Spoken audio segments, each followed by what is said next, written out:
This is Earth Radio. And now here's human music.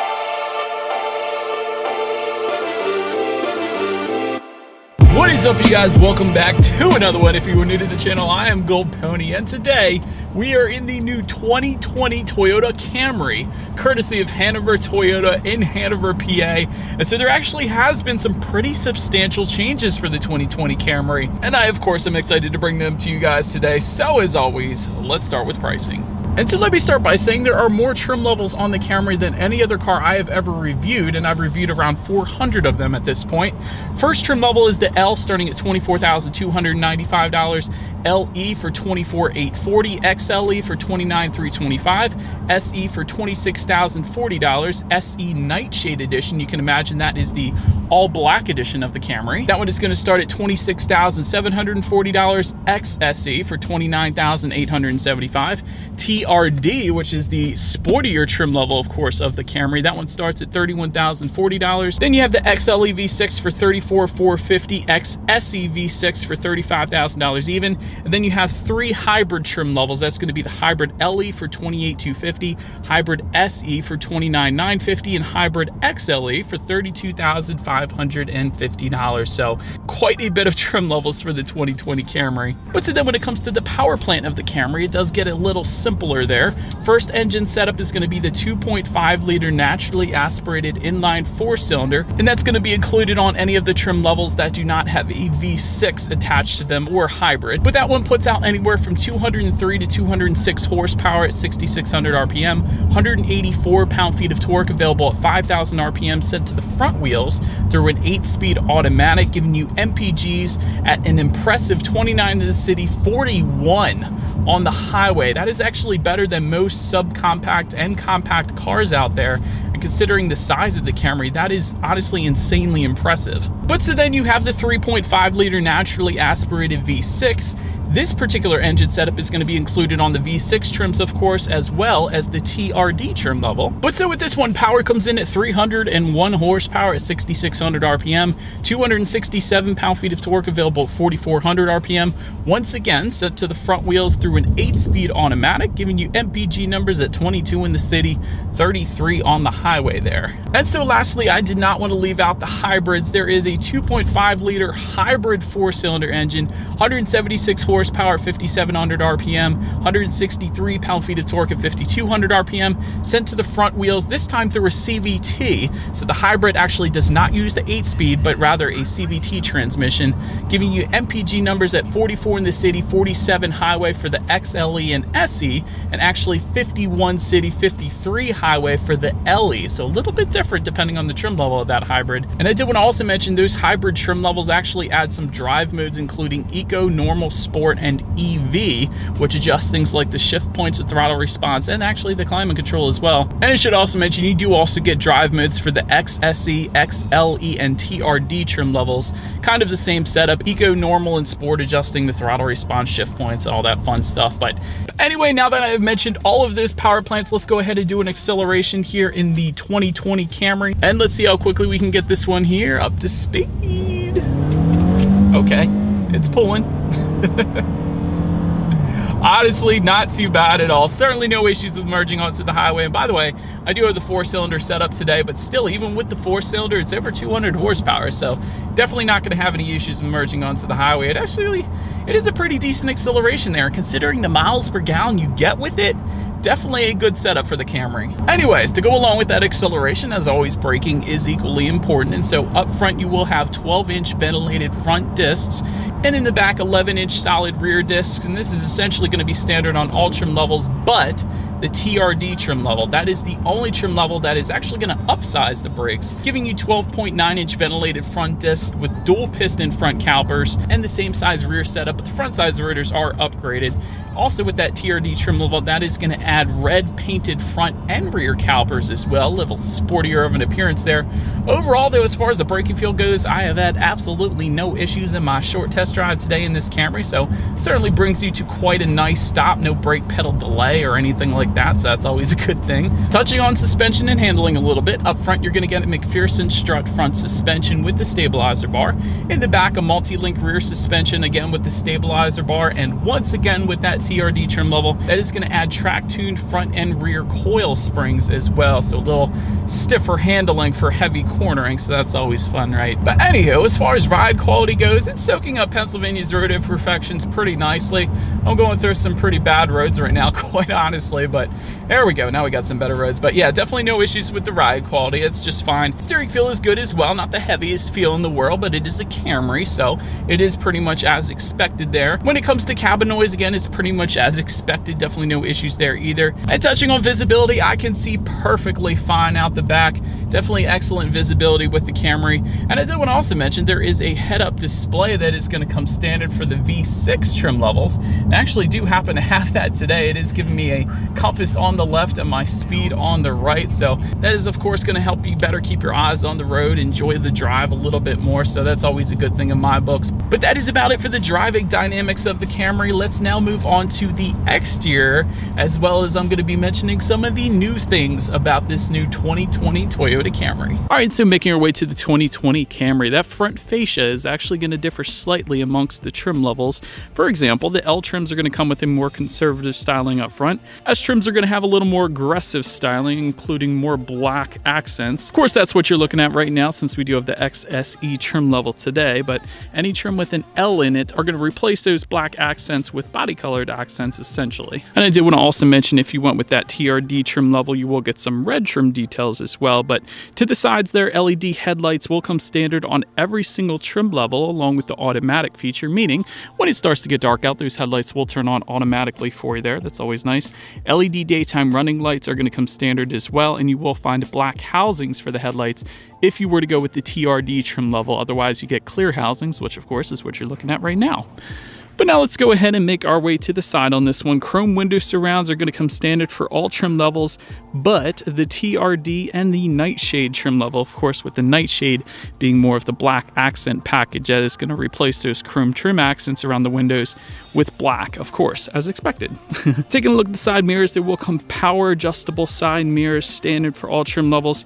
They will be heated with integrated turn signals if you were to go with the XLE or XSE trim levels. And I did want to mention, looking down a little bit, the side skirts are going to also differ amongst the trim levels. Again, we're looking at the XSE right now. That is what those look like. But if you went with the TRD trim level, you will find some red accents along with a little more aggressive look to them as far as the side skirts go. And I do like the lines on the side of the Camry as well. There is a line that goes straight through the doors all the way to the fuel tank back there.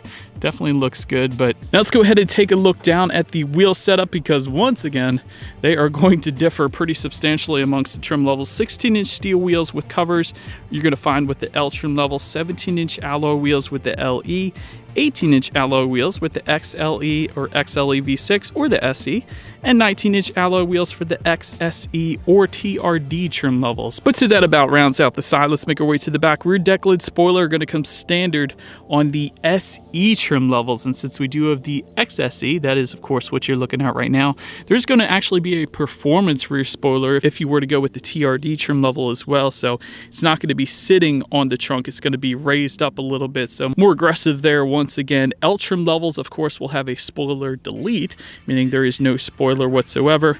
And looking at the taillights, they're actually going to be LED taillights for every single trim level, and I do happen to like the design of these back here as well.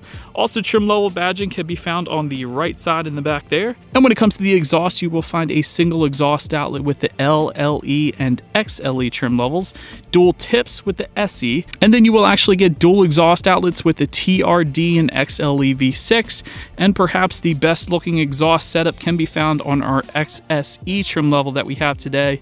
Dual exhaust outlets with quad chrome tips.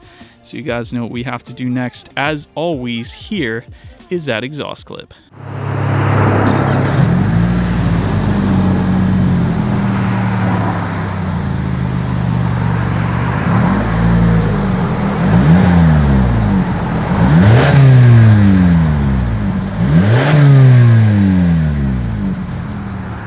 So, but now now, since we are around back, when it comes to opening that rear trunk, there actually is a button on the key fob, so you can simply just use that if you like. However, there is also a rubberized button on that rear trunk as well, so feel free to use either way. But once opened up, cargo capacity is going to come in at 14.1 cubic feet for the L trim level, and actually every other trim level is going to give you 15.1 cubic feet, interestingly enough. Did want to mention there are some grocery hooks in that rear trunk, as well as a 60-40 split, meaning those rear seats do fold down, and that is, by the way, for the LE trim level and up, but meaning the rear seats do fold down for quite a bit of extra space if you needed it there. But then making our way to the rear legroom, that is going to come in at an even 38 inches. So for reference, I'm an even 6 feet tall. This is how much space I have back there. And for the LE trim level and up, those rear passengers will also find a rear center armrest with cup holders. There is going to be rear ventilation for the XLE and XSE trim levels as well. And overall, testing those rear seats out, I did find them quite comfortable, so certainly no issues there. Making our way to the front seats, you're going to find cloth seating for the L and LE, soft tex upholstery for the SE and TRD trim levels, and if you wanted leather seating, go with the XLE or XSE trim levels. So of course that is what you're looking at right now. And by the way, those front seats that we have today, they are heated and ventilated as well, so that was pretty cool. Did happen to like the ventilated seats, although it's kind of cold out today, so the heated seats are on, but still pretty cool that they have both. But let's go ahead and take a look at the steering wheel. It is tilt and telescoping. It is a 3-spoke steering wheel, and it will come leather wrapped for all trim levels but the L and LE trim level. And I did want to also mention there is a heated steering wheel that is available as an option. It doesn't come standard, but it is available for you for those super cold days in Pennsylvania, like this morning, for instance. But so then when it comes to the startup, let me first start by showing you guys the key here. You do have your Toyota logo on the one side, and actually says Camry right below the Toyota logo as well. So it is a Camry specific key. That's pretty cool. Anyways, when you flip it over, lock, unlock, and again, that button to pop the rear hatch. And I did want to mention there is actually a push button start for the XLE, XSE, and TRD trim levels. So therefore, that is what we have today. That is located just by the driver's right knee. So all I'm going to do is simply put my foot on the brake and press that engine start button there. And so, but then once started up, tachometer is on your left, speedometer is on your right. There is a digital display front and center. To control what is on that digital display, there are steering wheel mounted controls on the left side there. And that's going to give you a ton of different things, like how many miles you have left until you hit empty. There's a compass, there's audio information, safety information when you need your next oil change, basically a ton of different things you could check out there if you wanted to. But now let's make our way to overall interior quality. Panoramic glass moonroof is going to come standard on the V6 trims, and although we don't have a V6 trim level, it is optional on some of the other trim levels with the exception of the TRD. That is one trim, at least I know, that this panoramic glass moonroof is not available for, but interestingly enough, but we do happen to have it today, and it goes all the way into the rear seats. Everybody gets a view of the sky, so I'm definitely a fan of it personally. Wireless phone charger is going to come with the XLE and XSE trim levels. That is just in front of the shifter there. And overall, I absolutely love the design of the interior. And I say the design because one of my favorite parts, there is some dark aluminum trim that kind of starts just to the right of the cup holders, and it kind of makes an S shape around the tech display all the way up to the center air vent. So that is one of the coolest design features in my opinion. And there's also a carbon fiber look just above the glove box there. There is red leather with some contrast stitching on that red leather once again above the glove box. And I do like the two-toned interior that we have today. I absolutely love the red leather interior as well. And that perhaps is just me. I love different. And there are also home link controls to up to 3 different garage doors found on the rear view mirror there. And just up top of that wireless phone charger, there's going to be a 12-volt power outlet as well as a USB charging port. Again, dual cup holders. The driving mode buttons are located just behind the shifter, if I didn't mention that already. There is an electronic parking brake as well, and just behind the cup holders you're going to find those heated and ventilated seat buttons, and just behind that there is an insanely deep center armrest cubby area, at least for a sedan. Usually you find these deep cargo areas in SUVs, but not this deep in a sedan, so that is pretty cool. Ton of storage there. And there's actually 2 USB charging ports right there as well within that area, so that is pretty cool too. So overall, interior quality, when it comes to Lexus and Toyota, they always get it right in my opinion. So I, of course, am definitely a fan there. Let's make our way to the tech display. This is one of the major changes for the 2020 Camry. Get ready. 7-inch color touchscreen display will come standard. Bluetooth and audio streaming will come standard with that. Apple CarPlay and Android Auto is now standard on the 2020 Toyota Camry. Well done, Toyota, for having Android Auto now. A big fan of that. Factory navigation system is going to be optional on the Camry. We do happen to have it today, though. And of course, you can check out your radio settings up there. And by the way, when it comes to the sound system, 6 speakers will come standard on all trim levels, but the V6 trims. That is going to give you a 9-speaker JBL audio system with a subwoofer. That is an optional for some of the 4-cylinder trims like we have today. And we do have that optional 9-speaker JBL sound system. So what do you say? Let's go ahead and turn on Sirius XM here and let's test out the clarity of this one. Not sure about this song, quite honestly, but dang, there is a ton of bass. And like I did mention, there is a subwoofer, but bass is very well done in this Toyota Camry. Clarity is pretty good as well, but the bass is really what impressed me on this one. But last thing I wanted to mention on that tech display is when you do put the Toyota Camry in reverse, you will have a rear view camera for every single trim level, letting you know who or what is behind you, which is always is going to lead us into safety. And so first thing on safety I wanted to mention is the Toyota Camry is an IIHS Top Safety Pick Plus, and that is the very highest rating IIHS gives out. So well done, Camry. It doesn't get any better than that. Front, side, and side curtain airbags will come standard, as well as driver and passenger knee airbag. That definitely doesn't come standard on all manufacturers out there. In the back, you're going to have latch, aka lower anchors and tethers for children for the rear car seats. Also back there, rear child door locks. There's a tire pressure monitoring system, but also here's where it gets good. Toyota Safety Sense is going to come standard for all trim levels. What that includes is a pre-collision system with pedestrian detection, lane departure alert with steering assist, automatic high beams, and dynamic radar cruise control. And that is where the car brakes and accelerates based on the speed of the car in front of you when you're on the highway. That is pretty cool. It's very convenient. Did want to also mention XLE and XSE trim levels will also add to that a blind spot monitoring system with rear cross traffic alert. And so, but that is about it for this one, you guys. Thank you so much for watching. Feel free to follow me on social media at the bottom of the screen there. Be sure to hit the subscribe and the bell notification button if you're into new car reviews. That is what we do here on this channel. After all, do appreciate you guys watching more than you know, and I will see you guys in the next video. Stay gold.